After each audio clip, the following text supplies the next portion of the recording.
Англійські фрази, які можуть вам знадобитись у стоматолога. Частина 2. Можете знеболити мій зуб, будь ласка. Could you numb my tooth, please? Це буде боляче? Will it hurt? Я все ще його відчуваю. I can still feel it. Анестезія не подіяла повністю. The anesthesia didn't fully work.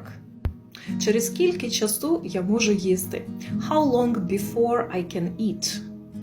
Коли мені потрібно прийти знову? When should I come back? І останнє, найголовніше питання, від якого може схватіть Кондратій, це скільки я повинен вам заплатити? How much do I need to pay?